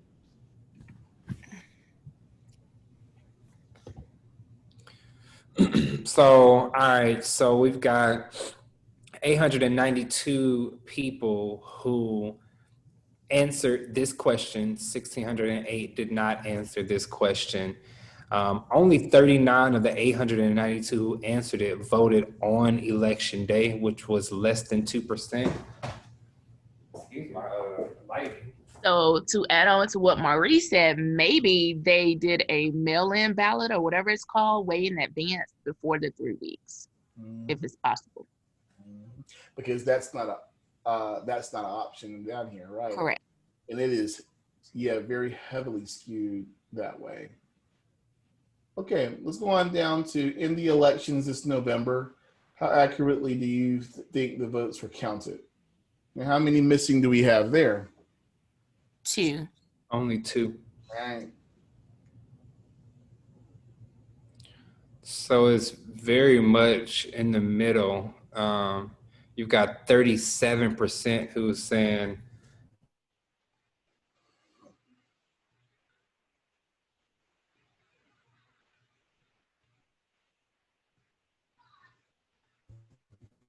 Hello? Hey, y'all, I lost that, Maurice. Do you mind repeating that? I don't. A heavy amount or heavy percentage of people thinking that it was moderately accurate or very accurate. So 37% thinks that the votes were counted moderately accurately. 32.5% think that they were counted very accurately, which is good. People don't think, the vast majority of people don't think that votes were counted inaccurately. So putting only 23% thought it was either not accurate or a little accurate. Mm-hmm. But putting my political science head on, it's a little concerning for me. So we know through intelligence that Putin is absolutely committed to shaking the average American's belief in fair and free democracy. And so when I look at this, you're right. The majority of people think that, the vast majority of people think that it is accurate, but I just wonder where these numbers were, say, 30 years ago. I will tell you, as growing up, that I probably was in the completely accurately camp initially, but I'm probably shifting, to moderately accurately. This myself speaking, given everything that we're hearing.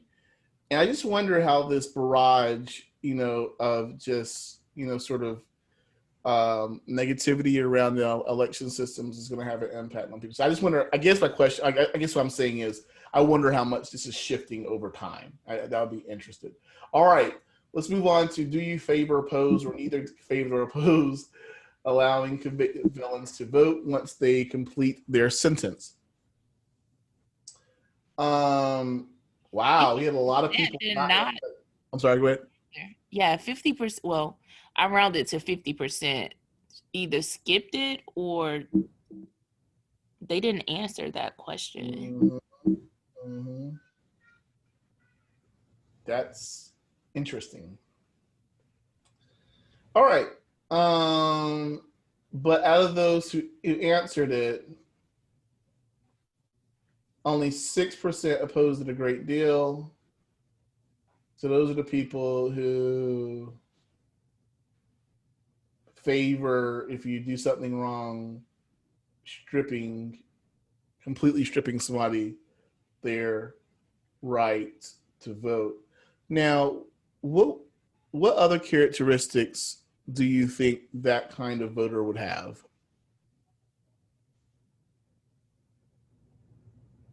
A voter who would oppose felons from being able to ever vote again. Probably be white Republican. Yeah, I was thinking Republicans. So once and this data set has that profile. So once we get into correlation, those are questions that we can ask. We see something that's interesting in the data, and we want to see if there's a relationship between whether they oppose failure and something else. And so that's the beauty of this data set. And it's so large that if it has even a halfway decent response rate, then we can be able to draw some inferences between different variables. Gender. So we had, what does this tell you all? 50. Females took the time to fill it out or Yeah. to answer it versus males. That is always the case. That is always the case. Okay, this is a fun one. Education. Wait, can we go back to that? Gender, sure. Well, I would say that they took I'm just going against for it for a moment for learning purposes. I want to say they took the time to fill it out only because everyone answered. So I think it was we had more females to participate in the survey. Never mind. I forget it's a sample population. It's okay. I agree, Fred. All right. But Tina, to go on to what you were saying, it could, depending on where they were at the time that they asked the questions, it could have been somewhere more females frequent. Yeah, that's what I was going to say. I got you. Mm-hmm. Okay, education profile. The last two here. Yeah. So, what does this tell us? Again, we have no missing. Everybody answered this question.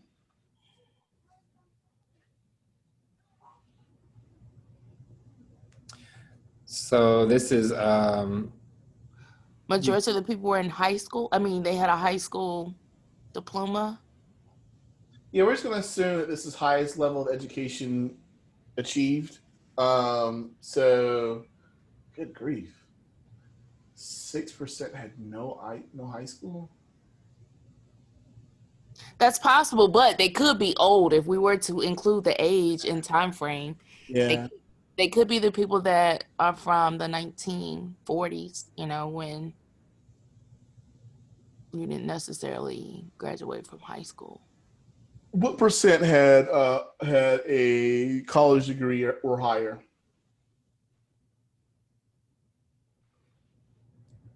Whatever 22.8 plus 11 plus 21.2 plus 14. About 70%, almost 70%. Well, 25 and 5 is 30, 31. So 31 from 100 is 69%. College degree would be what, 46%? Because you take the 100% minus the 53 for no high school graduate, or some college.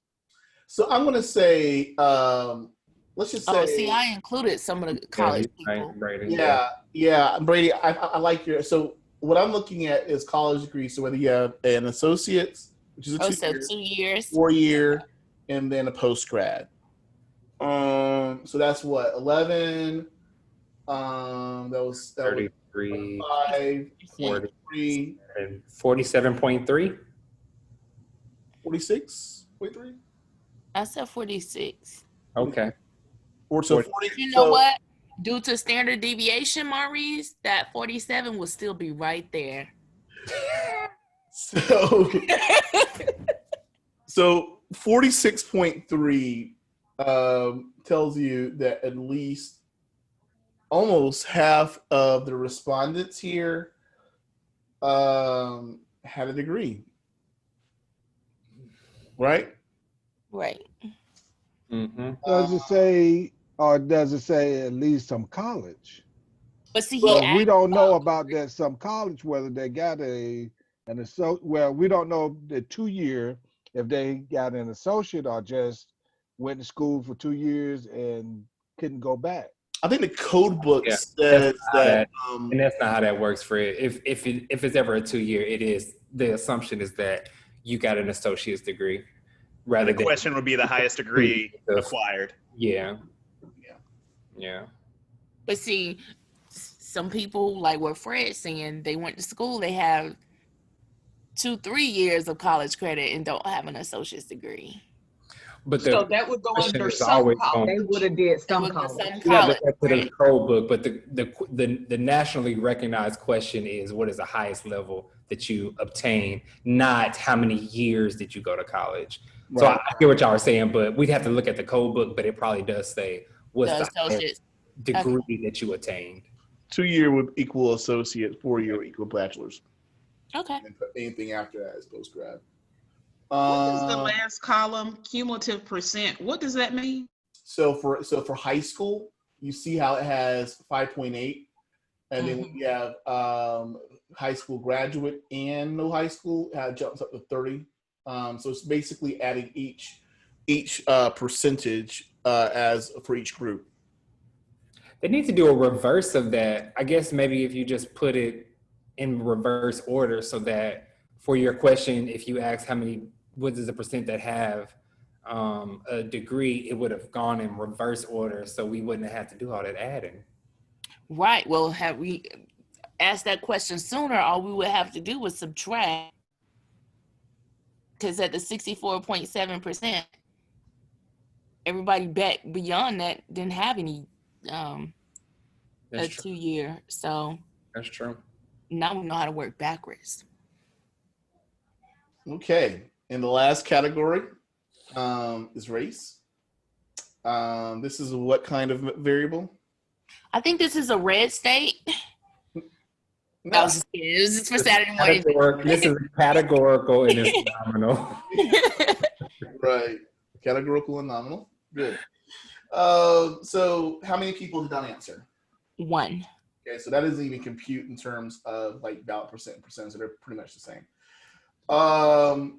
So we have 74% of the respondents who are white, right? How many are black? 255. How many are Hispanic? 247. What's your percentage for Asian? 1.8. Now, knowing what we know about this country in terms of demographic trends, would you feel comfortable saying that this is representative of the nation? No. No. Right. All right. And yeah. Any other observations?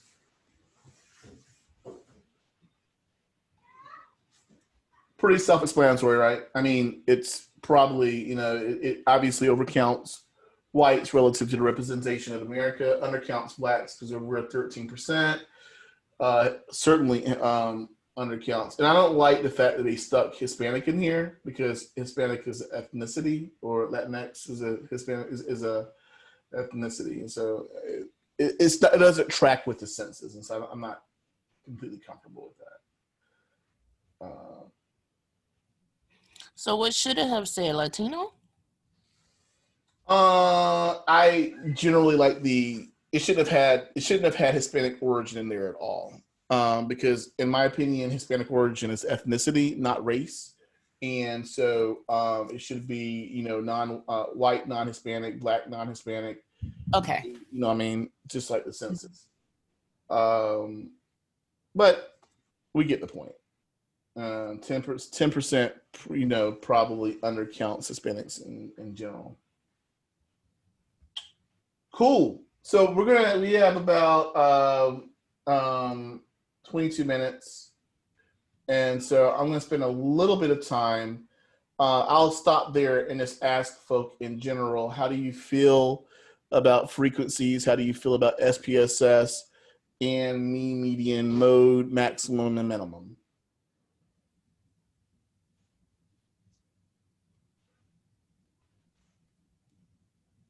Feeling better. On behalf of cohort 24, right? Yeah. When it comes to SPSS, we're still playing with it. Okay. But when it comes to frequency, mean, median, and mode, I think we're pretty much an expert at that now. Good. That's great. So today I'm just going to do a quick overview, and since we're skipping next week, we will come back on September 12th. But we're going to take a look at standard deviation, range, and variance, and I'll kick z-scores out until the 19th. But generally, when we talk about measures of dispersion, the root word there is disperse. We're talking about the spread in the data. How much are the scores deviating from the mean? So what is the standard distance the scores are away from the mean? And the mean is the what, y'all? Average. So what is the difference between the highest and the lowest scores? That's the range. Okay. Here on the left is the equation for variance, and on the right is the same equation, except it's you're taking the square root, and that's the equation for standard deviation. Now, Dr. Munn, can you, in layman's terms, tell me the difference between standard deviation and variance? Yeah, they're very similar. Variance is basically a non-standardized score of spread. When you calculate variance in terms of inches, it's always like in square inches, or it's always a really large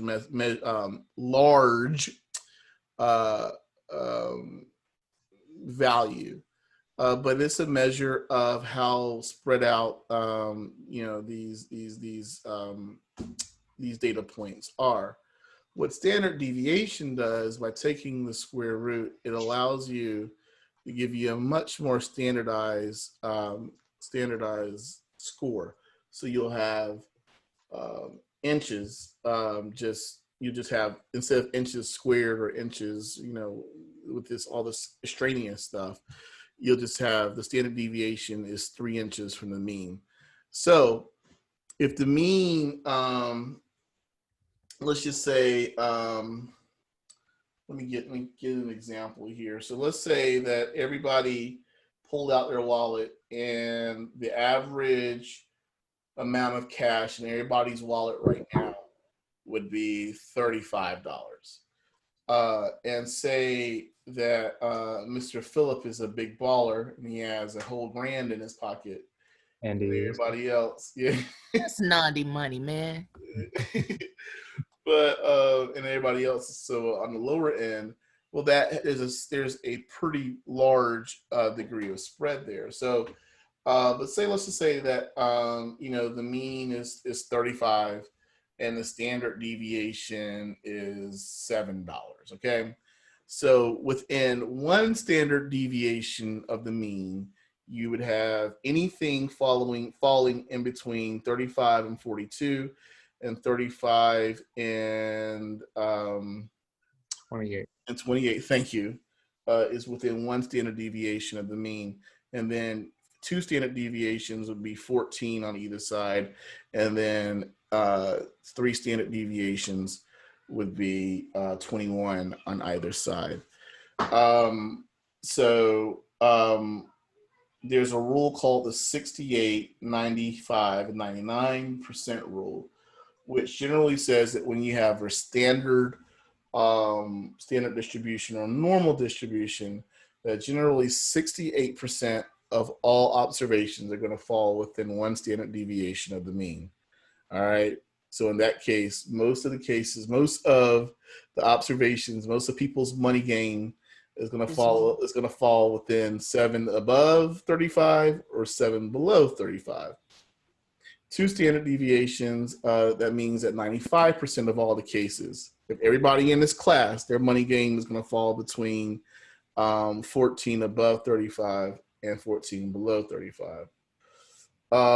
And 3 standard deviations from the mean, 21 and 21, that means 99% of most cases are going to fall in that range. So variance is cool. Variance is just not variance is necessary in terms of just conceptual understanding. The thing that people use most are standard deviations and z-scores on a day-to-day, and range is just really self-explanatory. So if Mr. Phillip had $1,200 in his pocket, and then I was the minimum and I had 12, well, the range would be that 1,000 minus 12, the highest value minus the lowest value. And that's the range. It's just it's really, really simple. So I hope that is helpful, and hopefully these next couple of slides it will be a little more explanatory here.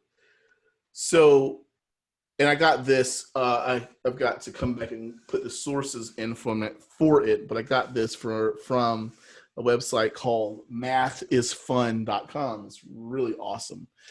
I thought it was a very good explainer for standard deviation and variance.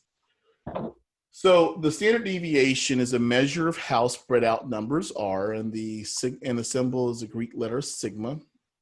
The formula is easy, relatively speaking. It's the square root of the variance. And so most folk are going to then ask, what is the variance? And that's the average of the squares of the deviations from the mean. And it indicates how far individuals in a group are spread out, or how far observations or how far values are in a group are spread out. And it's not hard. It's just, we'll go through this, thoroughly here. So the variance is the average of the squared differences from the mean. And to do that, we work out the mean. The first thing we do is work out. So we have a row of numbers, and you're never going to have to do this by hand. SPSS does this, but it's just good to walk through this so that you understand conceptually what this is. So you work out the mean, and then for each number, you subtract the mean from each observation. Then you square the result, which is a squared difference. And so then you work out those squared differences, and you square it so that you end up not having any negative numbers. Wait. Well, okay, go ahead. Well, let me ask you a question. Is your next slide going to walk this out? Or yeah, it's gonna walk it out for you. All right. Oh, never mind. You sure? Yeah, but I watched a video yesterday where it had a negative number, like when you subtract the mean from the first number, the data that was given, and it gave us a negative number. When we squared it, though, of course, it became positive. That's absolutely right. Yes, you can have a negative number, right? Yeah. As a matter of fact, when we go through this example, it'll have a negative number. But yeah, but you end up squaring it so that it's no longer negative. Is that right? Is that how you understood it? Yes, sir. Okay. All right. So you and your friends have just measured the heights of your dogs in millimeters. The heights at their shoulders are 600, 470, 170, 430, and 300 millimeters. And so we need to find out the mean, the variance, and the standard deviation. And so the first thing to do is to find the mean. So let's pull out our calculators, y'all, and find out the mean. All right.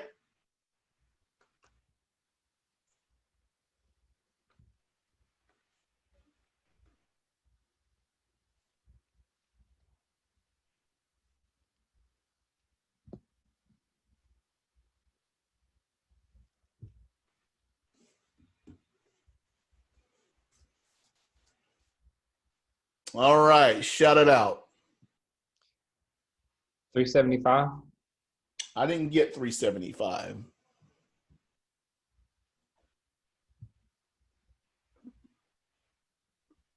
Mm-hmm.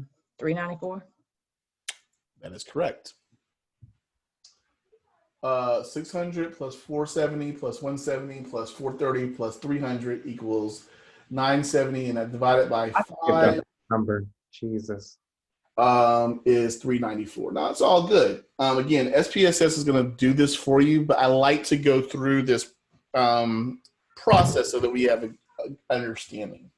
So the average height is 394 millimeters, and let's plot that on a chart.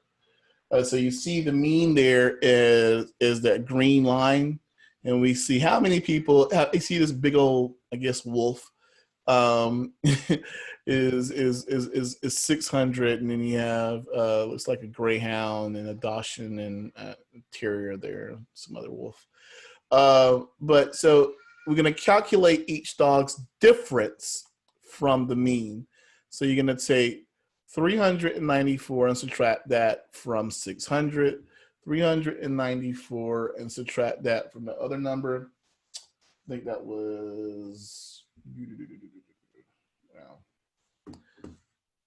394 minus 470, 394 minus 170, 394 minus 430, and then 394 minus 300. And so what you get are those outcomes here, and then you square them as I didn't see your name, whoever was saying there. I was talking about that was Tina. Tina the baller. I didn't want to miscall you. But you get this equation here, and so once you get that, you are well on your way to your variance. And actually, the interesting part about this equation is that most people make their mistakes in the subtraction phase. They always I used to have folks do this by hand, and they always mess up here. But once you get to these numbers, you can then square the numbers, and then you get 42,570, 5,776, so on and so forth. I won't insult your intelligence. You add those together, you divide them by 5, and you get this massive number, 21,704. So that's not helpful to me. It's not helpful to most people who are talking numbers. So what we do is take the standard deviation, which is just the square root of the variance, and we say 147 is the standard deviation from the mean. 147 millimeters is the standard deviation from the mean. Dr. Munn, Yes, ma'am. Can I just have 3 seconds? Can I just process? Hold 1 second, please. Yeah, absolutely.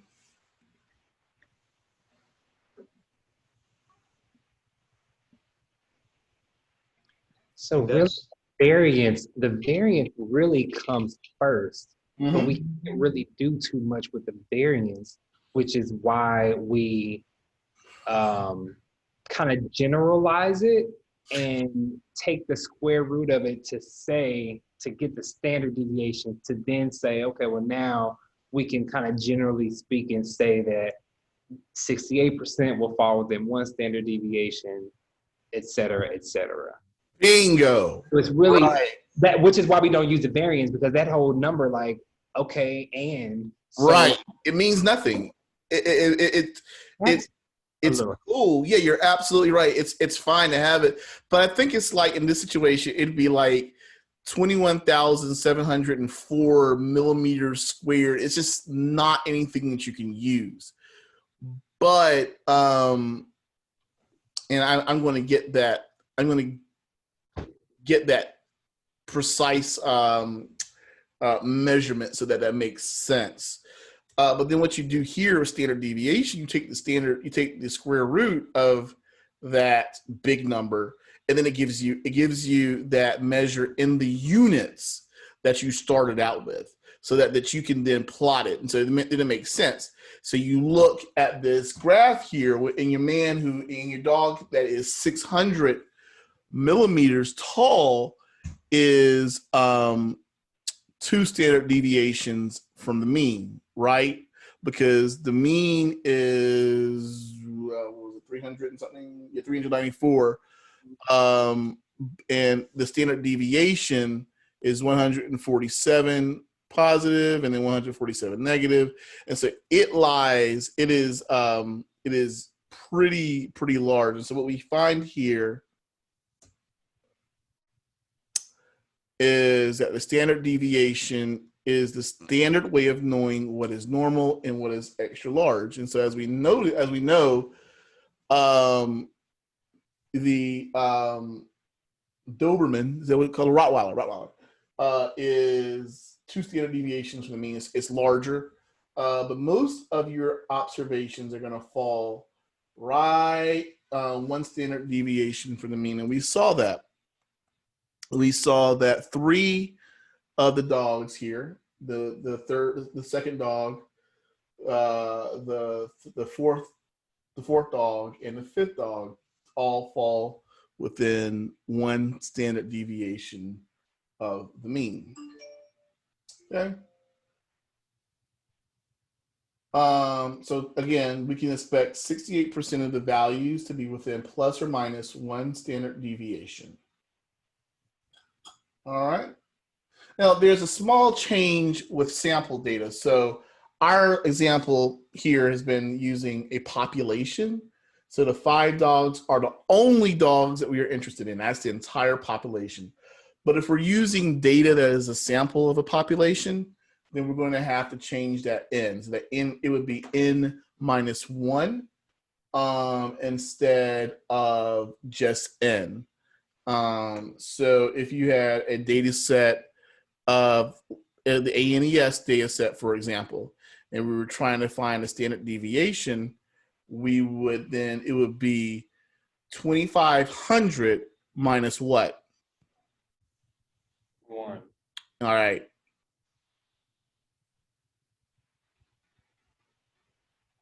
That's right. I don't know what I just gave, but No, you get that. And I was just Explain that again. Like, why did we? So if we only use 5 dogs and we just only want to talk about those 5 dogs, we don't have to do the -1. But if we don't have to do this -1, that's right. But if it's a sample, and most data that you're going to be dealing with a large group, they're going to be samples. But if I was just querying this class, and this class is a sample, or you're using class scores, that is the what? That's the population. You're going to have a score from each student, and therefore you don't have to do an n-1 to get the standard deviation or the spread of their test scores. But if you want to get a snapshot of the school, in the school, there's a school of 2,500 kids, and you had a sample of 250, a 10% sample, then you would, to get the standard deviation, the n would need to be 1. n-1. Okay.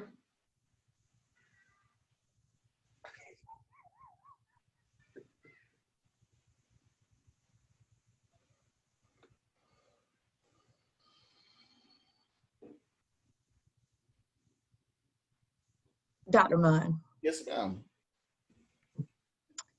Can you go back about 4 slides? Sure. Not that one. Go the other way. Yes. Mm-hmm. I missed a step. Tell me, because I know the variance. You got the variance. Mm-hmm. Square root. Where's that 147 come from again? So the 147 is the square root of 21,704. But we will never have to, the standard deviation is really given to us in SPS. Yeah, it's just popped out. You're just telling us how they got, it started with the variance to get to the standard deviation. Right. But, that's right. Okay, but we won't ever have to. You'll never have to do this. Okay, thank you. You'll never have to do this. It doesn't mean I don't want you to pay attention to it. What in the world? It is a whole day. My mouse has disappeared. Oh, there it is. Okay, cool. And I'm going to try to, but I will try this thing here. I'm going to stop share, and we have 1 minute. Never mind. So I'm going to go ahead and stop there, because we have 1 minute, and I wanted to just make sure we were still on the same page with assignment 1. If there are any questions about analysis assignment 1, if there are any follow-up questions here on standard deviation and variance, we will pick up with standard deviation, variance, range, and z-scores come September the 12th. We will also be going over the most creative and most clear examples of the assignment. So those whoever has the best scenario and questions, and whoever has the best data visualization, I will present it and give you all a chance to give feedback and answer those questions. Yes, ma'am. Someone call me. No, I think that was my calendar going. Oh, okay, cool. So for September 12th, I would like for you to read pages 147. Yeah. I'm sorry. I just clicked into the assignment for analysis. So there are two things going on. There's the analysis portion and then whatever Flourish is. Flourish is a data visualization, and that's one thing that I want to leave with you all as a tool moving forward, is the importance and the ability to visualize data. That's so important. And so I want you to spend a little time sort of playing with it. If you've used Excel, putting information into the data view would be really easy. Playing around with the multitudes of options in terms of colors and shapes and all that other stuff is going to be, I won't say it's hard, but it's going to be a learning curve. But once you learn how to use it, it's just amazing. And I've just been able to bring to life so many Excel sheets of data and make it super interactive for folk to use. And I want you all to learn that, because it's one thing to be able to, do the SPSS and, talk about the outcomes here, but it's another thing to be able to scatter plot it and turn it into other great visualization that folk can digest, share, and make the points that you're trying to make from the data. So in terms of reading, you have pages 147 in Hoy and Adams, 47 and 50.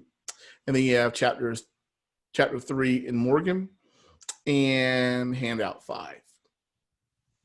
So we've been going over handout 5. And then the analysis assignment is still going to be due September the 4th. Actually, no, let's go ahead and bump that back to September 11th. But that will you also going to have a video discussion board due that Friday as well, I believe. So I'm not going to move that. That'll still be there. So cool. It is. I've kept you 3 minutes over. Do I have any more questions? Just close us out with my song. Oh, wait, Cynthia, hold on. Are we able to see the video before then, or we gotta wait till you open it up? Uh-oh, what video? Is it already posted in Canvas where we can click on it and watch it? You mean the for the discussion? If it's yeah, it's not been posted yet. You talking about for a video for the third one? Yes. No, it's not been posted yet. Yeah, I wanted to see how far we got before I created it. Oh yeah, Are we ready now, Cynthia? All right, y'all ready to sing? Who can sing? Y'all warmed up, boy. You got to lead it off because I've heard that Zoom it can get messy. All right, lead off for us. Everybody else pause and mute and let's go in. I don't know why she said my name. I can't sing.